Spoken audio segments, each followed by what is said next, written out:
Imagine caminhar pelas ruas de uma capital na virada do século XX. Ao seu redor, o brilho das luzes elétricas reflete no calçamento, o ruído dos bondes modernos se mistura às conversas nos cafés, e o aroma do comércio dinâmico toma o ar.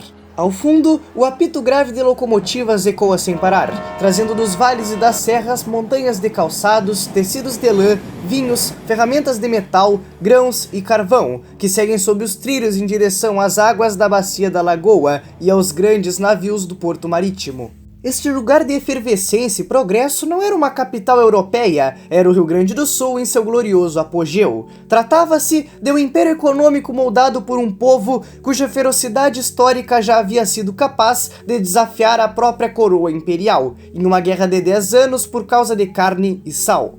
Hoje, este estado já não é mais tão feroz como antigamente. Essa audácia industrial e crescimento acelerado deu lugar a uma silenciosa passividade, onde seu PIB está estagnado, a sua população envelhecida e sufocado por dívidas bilionárias. Esta é a fascinante saga da ascensão, da Era de Ouro e dos profundos dilemas do Rio Grande do Sul. O relevo do Rio Grande do Sul é dividido em compartimentos bem definidos que influenciam diretamente a infraestrutura, o transporte e a organização econômica do estado. No norte e nordeste, destaca-se o Planalto Meridional, formado por derrames basálticos e coberto por solos férteis. Apesar do potencial agrícola, a escarpa da Serra Geral apresenta um relevo fortemente acidentado, funcionando como uma barreira logística natural. As altas declividades aumentam a dificuldade técnica e o custo de construção de redes rodoviárias e ferroviárias de integração entre as áreas produtoras agrícolas do Planalto e os centros de escoamento no litoral. Em contraste, o centro e o sul do estado são dominados pela Depressão Central e pelos Pampas, também denominado como Escudo Sul-Rio-Grandense, onde predominam coxilhas suavemente onduladas e amplas planícies fluviais e costeiras. A baixa declividade favoreceu historicamente a pecuária extensiva e permitiu a ampla mecanização agrícola. A distribuição demográfica reflete de forma indireta essa estrutura física. As maiores concentrações urbanas se desenvolveram principalmente ao longo dos vales fluviais e nas zonas de transição entre o Planalto e as planícies, onde o relevo mais regular facilitou a formação de cidades, a implementação da infraestrutura e a consolidação das principais rotas de transporte. A rede de rios e o clima do Rio Grande do Sul desempenharam um papel central na economia do estado. A principal estrutura hídrica é a Bacia da Lagoa dos Patos, que drena uma área de mais de 200 mil quilômetros quadrados. Rios importantes como o Jacuí, Taquari, Caí, Sinos e Gravataí desaguam no Lago Guaíba e seguem em direção à Grande Laguna. Essa abundante disponibilidade de água doce é o pilar indispensável para a agricultura gaúcha, alimentando sistemas de irrigação por inundação das lavouras de arroz e abastecendo a produção de soja e milho. Além da irrigação, os rios funcionam como hidrovias para o escoamento de safras e insumos até o porto marítimo de Rio Grande. O clima subtropical é marcado pela atuação de frentes frias vindas do sul do continente e da Argentina. Quando essas massas de ar polar sobem, encontram a umidade e geram chuvas bem distribuídas, beneficiando pastagens e lavouras. No entanto, o clima também sofre com os fenômenos de El Niño e Laninha. Enquanto a Laninha costuma provocar secas severas que prejudicam as safras, o El Niño traz chuvas excessivas. No subsolo, o Rio Grande do Sul guarda uma riqueza mineral estratégica para o país. O estado concentra cerca de 88 a 90% de todas as reservas de carvão mineral conhecidas no Brasil.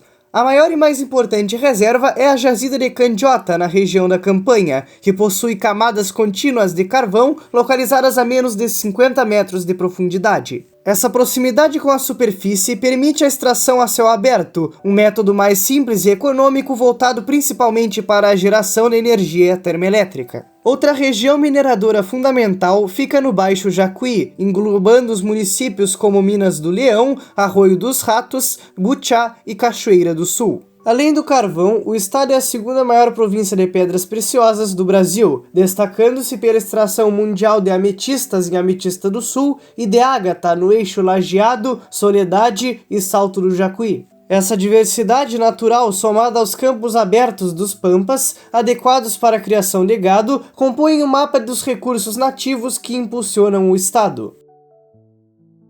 A colonização europeia no Rio Grande do Sul foi guiada por fortes motivos geopolíticos e econômicos. No século XVIII, a coroa portuguesa precisava garantir a posse das terras no extremo sul do continente e conter a expansão do Império Espanhol na bacia do Rio da Prata. A fundação da colônia do Sacramento em 1680 acirrou as disputas territoriais ibéricas, levando a anos de conflitos militares e a negociações diplomáticas registradas nos Tratados de Madrid em 1750 e de Santo Ildefonso em 1777. O grande atrativo natural para a fixação dos colonos foram os vastos campos abertos do bioma Pampa. Neles, multiplicavam-se milhões de cabeças de gado franqueiro, herdadas das antigas missões jesuítas. A atividade pecuária, que começou de forma rústica, transformou-se no final do século XVIII em uma verdadeira indústria processadora, as charqueadas. Longe de serem simples caças, as charqueadas eram grandes complexos fabris organizados, concentrados principalmente no município de Pelotas, às margens do canal de São Gonçalo. A partir do trabalho de milhares de trabalhadores escravizados, produzia-se o charque, além do couro e do sebo. Essa produção tornou-se o principal motor econômico da província, pois supria a enorme demanda por alimentos do restante do Brasil, abastecendo a mão de obra escravizada nas minas de ouro e nas grandes lavouras exportadoras de açúcar e café. Para apoiar a administração e o comércio desse fluxo de mercadorias, o povoamento urbano expandiu-se. Em 1752, a chegada de centenas de casais de colonos açorianos impulsionou a fundação e o crescimento de Porto Alegre. Devido à sua posição estratégica às margens do Guaíba, a cidade consolidou-se como um porto fluvial essencial para a distribuição de produtos e centro de defesa da província.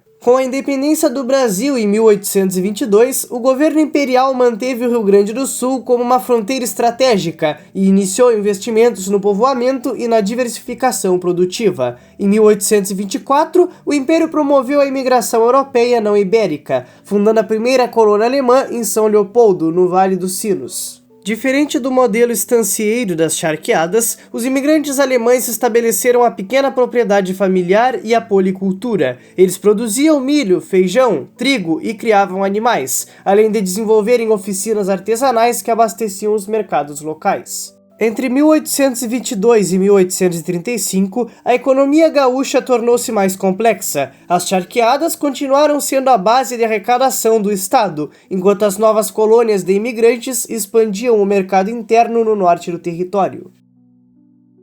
A Guerra dos Farrapos representou o conflito civil mais longo e destrutivo da história do Brasil, estendendo-se por quase 10 anos, entre 20 de setembro de 1835 e 1º de março de 1845. O fator desencadeador do conflito residiu em um desequilíbrio estrutural de ordem fiscal e econômica. A economia do Rio Grande do Sul encontrava-se integrada ao mercado nacional como fornecedora primária de charque e couro, para o abastecimento das fazendas de monocultura de café no sudeste e nas regiões mineradoras. Contudo, a política tributária do governo imperial impunha uma pesada carga de impostos sobre o charque e sobre o gado gaúcho que circulavam na fronteira, enquanto concedia tarifas alfandegárias extremamente favoráveis à importação de carne salgada vinda da Argentina e do Uruguai. Essa concorrência desleal asfixiou a margem de lucro dos estancieiros e charqueadores provinciais, gerando estopim para a tomada de Porto Alegre pelas forças rebeldes em 1835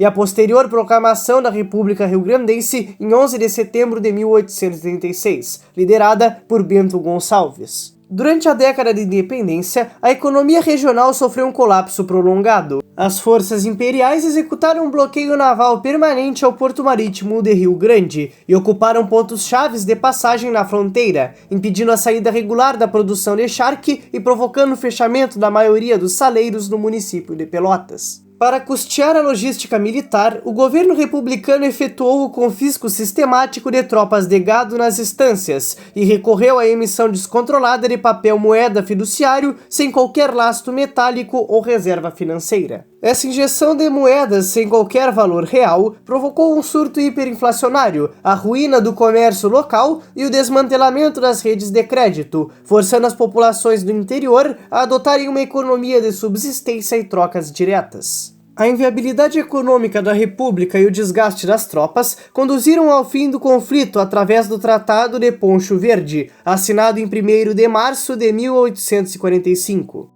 Negociado pelo Barão de Caxias e por Davi Canabarro, o acordo encerrou as hostilidades ao estabelecer uma tarifa protecionista de 25% sobre o charque platino importado, além de determinar que o Tesouro Imperial assumiria integralmente a dívida pública emitida pelo governo sulista e conceder anistia geral aos insurgentes. A pacificação de 1845 inaugurou uma etapa de reconstrução e diversificação produtiva que transformou a estrutura econômica gaúcha nas 4 décadas seguintes do período imperial. A alíquota protecionista de 25% permitiu o ressurgimento imediato da atividade pecuária na campanha e o retorno das charqueadas de Pelotas ao centro do abastecimento nacional de carne seca. Todavia, o elemento diferenciador do pós-guerra residiu no surgimento do extrativismo mineral e na expansão da colonização agrária europeia. Em 1853, o engenheiro britânico James Johnson descobriu as bacias carboníferas no Vale do Herval, no atual município de Arroio dos Ratos.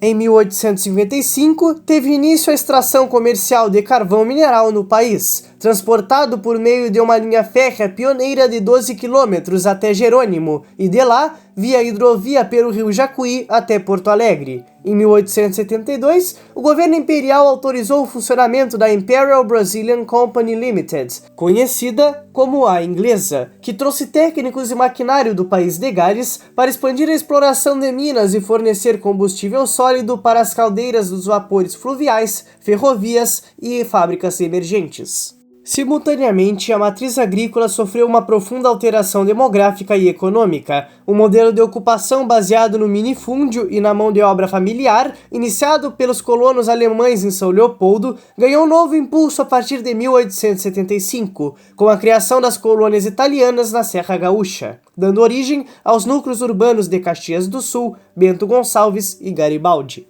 A pequena propriedade colonial dedicou-se à policultura intensiva de milho, trigo, arroz, uva e leguminosas, além da suinocultura e da produção de vinho. O excedente gerado nessas pequenas propriedades criou um mercado interno regional dinâmico e deu origem às primeiras oficinas de moagem de grãos, vinícolas, curtumes e oficinas metalmecânicas. A integração entre os polos coloniais e os portos exportadores exigiu modernizações logísticas de grande porte. Em 14 de abril de 1874, a empresa britânica Porto Alegre and New Hamburger Railway Company Limited inaugurou a primeira linha férrea do Rio Grande do Sul, ligando Porto Alegre a São Leopoldo, em um trecho de 33,7 quilômetros, que em 1876 a ferrovia alcançou Novo Hamburgo. Diante do sucesso do transporte sobre os trilhos, o governo imperial autorizou e iniciou a construção da estrada de ferro Porto Alegre-Uruguaiana, cujos trabalhos começaram em 1877, a partir da margem do rio Taquari, em General Câmara, assim como as linhas entre o porto de Rio Grande e a cidade de Bagé, entregue em 1884. Esse avanço logístico reduziu custos de frete e permitiu ao Estado chegar ao fim do Império em 1889 com uma economia equilibrada entre o setor estancieiro tradicional e um complexo agroindustrial e mercantil em acelerado crescimento. Entre os anos de 1890 e 1910, o Rio Grande do Sul vivenciou seu apogeu econômico no contexto da consolidação da República.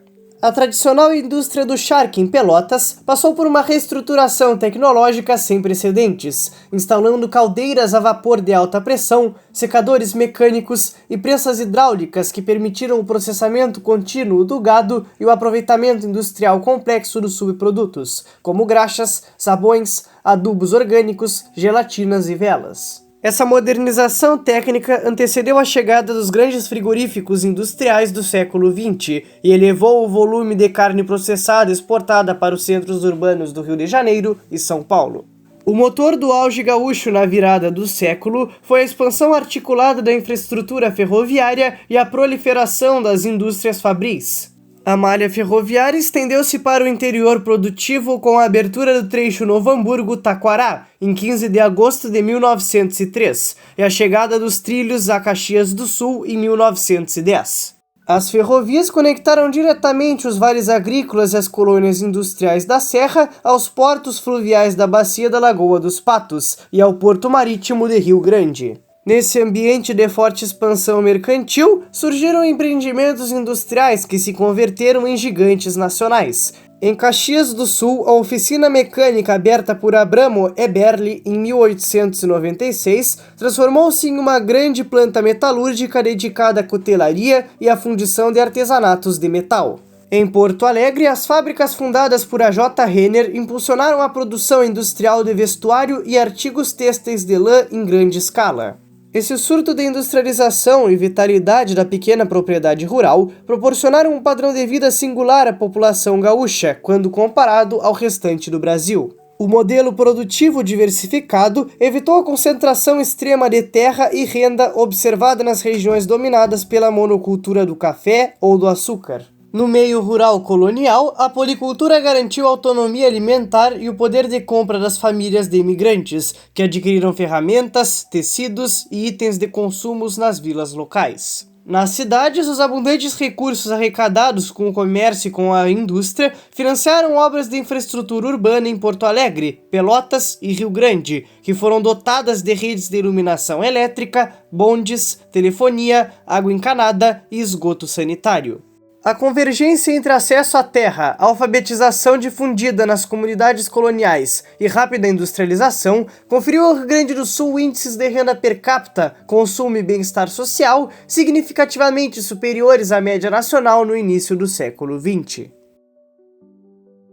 No período de 1910 a 1930, a economia do Rio Grande do Sul passou por uma expressiva reestruturação produtiva, superando a dependência do ciclo circular do charque e da pecuária extensiva.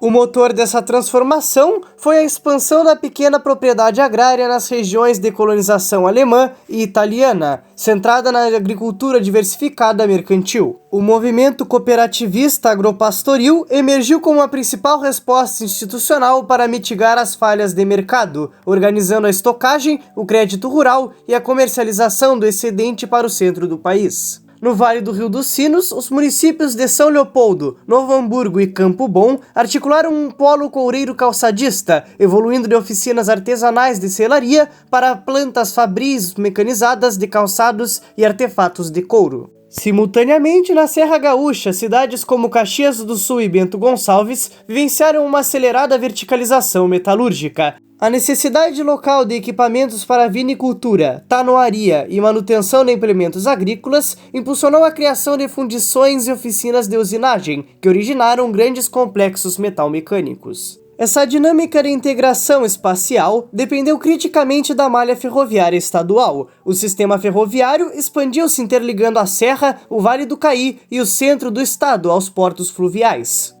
A operação do transporte das recentes indústrias foi impulsionada pelo uso do carvão mineral, extraído de minas como as de Arroio dos Ratos, cuja lavra remontava a 1853. Por fim, Porto Alegre consolidou seu papel de metrópole financeira e comercial, estruturando bancos de capital privado e estatal que canalizaram a liquidez gerada pelas exportações agropecuárias para o financiamento da infraestrutura urbana e da industrialização ascendente. O período entre 1930 e 1960 redefiniu a inserção do Rio Grande do Sul na economia nacional. Sob o apoio do modelo de industrialização por substituição de importações estimulado pelo governo de Getúlio Vargas, o estado tornou-se um grande fornecedor de bens de consumo não duráveis, têxteis e produtos alimentícios processados para os centros urbanos em expansão no Sudeste. Em 1930, a inauguração da refinaria Ipiranga no município de Rio Grande representou um marco histórico nacional, constituindo a primeira refinaria de petróleo a operar no Brasil. Nascida do capital privado regional, a refinaria teve sua atuação limitada após o Decreto de Nacionalização de 1938 e a criação do monopólio estatal da Petrobras em 1953. Esse impulso industrial demandou a modernização e drenagem do Porto de Rio Grande, transformando-o no principal gargalo logístico e canal de escoamento da produção gaúcha. Para solucionar o estrangulamento energético que ameaçava o crescimento produtivo, o governo estadual promoveu a criação da Companhia Estadual de Energia Elétrica em 1943, expandindo a eletrificação por meio da construção de usinas hidrelétricas na Serra e de centrais termoelétricas a carvão na Bacia Carbonífera. No meio rural, a metade sul do estado passou por uma intensa transformação tecnológica com a mecanização da lavoura de arroz irrigado.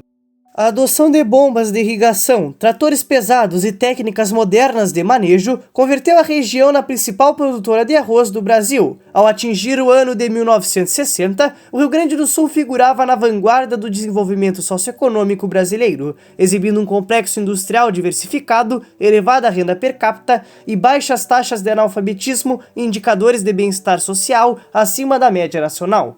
A partir da década de 1960, a economia gaúcha passou a enfrentar um declínio relativo em sua participação no Produto Interno Bruto do Brasil. Esse fenômeno decorreu da forte migração e concentração dos investimentos da indústria pesada e automobilística no estado de São Paulo e no Sudeste, combinada com o deslocamento da fronteira agrícola da soja em direção à região Centro-Oeste. Antes de irmos para a situação atual do Rio Grande do Sul, peço seu like e sua inscrição. Nos anos de 1990, a abertura comercial brasileira e a integração do Mercosul expuseram a indústria gaúcha à concorrência global, atingindo duramente o polo coureiro calçadista do Vale dos Sinos e, posteriormente, o setor têxtil diante da crescente concorrência asiática de baixo custo. Paralelamente, o estado ingressou em uma rápida transição demográfica, marcada pelo envelhecimento populacional acelerado, pela queda das taxas de natalidade e pela migração de parte dos jovens qualificados para outros centros econômicos. Essa transição demográfica agravou a crise estrutural do estado do Rio Grande do Sul, expressa pelo endividamento crônico com a União negociado em 1997 e pelo decorrente déficit previdenciário, limitando fortemente a expansão do investimento público em infraestrutura e logística. Na comparação socioeconômica com Santa Catarina, o Rio Grande do Sul demonstrou maior rigidez institucional e fiscal, enquanto o vizinho apresentou maior dinamismo na atração de investimentos privados, diversificação do parque fabril e descentralização portuária. Para agravar o cenário contemporâneo, o Rio Grande do Sul revelou extrema vulnerabilidade climática no século XXI. A alternância recorrente entre secas severas que devastam a produção agropecuária e enchentes avassaladoras culminou na tragédia climática de 2024. As inundações históricas de maio de 2024 paralisaram a infraestrutura logística, destruíram parques industriais, alagaram áreas urbanas e agrícolas inteiras, impondo desafios sem precedentes de reconstrução e adaptação produtiva. O Rio Grande do Sul continua sendo um dos estados mais desenvolvidos do Brasil, mas seu futuro é incerto. A dívida elevada, o envelhecimento da população, a perda de dinamismo industrial e os impactos da tragédia climática de 2024 colocam em dúvida sua capacidade de voltar a crescer. O desafio agora não é apenas reconstruir cidades e estradas, mas reinventar uma economia que já foi símbolo de prosperidade, mas que hoje está atrofiada e endividada. Se o Estado conseguirá recuperar esse dinamismo ou permanecerá estagnado, somente o futuro poderá nos dizer.